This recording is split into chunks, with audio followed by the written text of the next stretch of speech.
Love advice for navigating conflict. While it's been said that competition is essential for success, this is not necessarily true when it comes to love relationships. You may think this sounds boring or that it means you have to defer to your mate all of the time. On the contrary, making it a point to connect with your love rather than compete with him or her can keep your relationship red hot. Here's an example. While celebrating their 15-year wedding anniversary, a couple chose to enjoy the outdoors together in a tandem kayak on a beautiful stream. They were cautioned that tandem kayaking is difficult for couples because if you don't paddle together, your paddles will hit, your kayak turn awry, and it will end up a stressful experience. They were also counseled that the person in front would have to be the leader during the whole trip. Despite these warnings, this couple took the plunge. They did find that if they didn't communicate with each other, the kayak turned in ways they didn't want it to, and, at times, their paddles did hit each other. They also found that with the water levels in the stream low, they beached on islands from time to time and even had to pull the boat over shallow sections occasionally. So, how did they make it through this day of running aground, hitting paddles, and turning in the wrong direction? First of all, they laughed a lot. When the boat turned opposite where they wanted to go, they laughed, talked about a plan, and changed their course.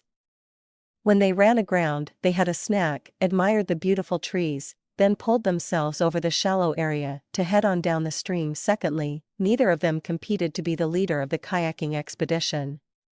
Contrary to what they'd been told, it wasn't always the person at the front of the boat who had to make the paddling decisions. Taking turns, they verbally called out which side to paddle on, and at times one would take a break from paddling while the other person paddled solo, enjoying his or her workout.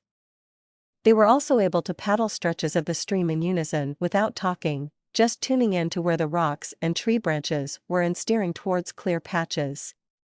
At the end of the day, both felt strong and capable, having pleasantly traveled from the drop-off point in the stream back to the livery. The point is that each person had the opportunity to be the leader and also to co-lead during the kayaking adventure. Yes, there were times when they had different ideas, and that's when those paddles hit. You have undoubtedly encountered the equivalent of colliding paddles when you and your partner have totally different ideas about how your relationship should go, or even something as mundane as what you should make for dinner. In the same way, you may have encountered places in your relationship where you felt stuck and beached. Working together and with a sense of lightness, you can more solidly get your relationship moving again.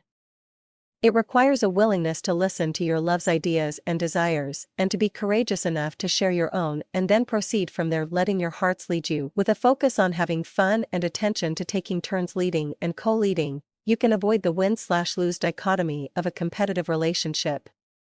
Instead, you'll enjoy the fire of connection which springs from coming together. This cannot happen when you see your partner as an opponent.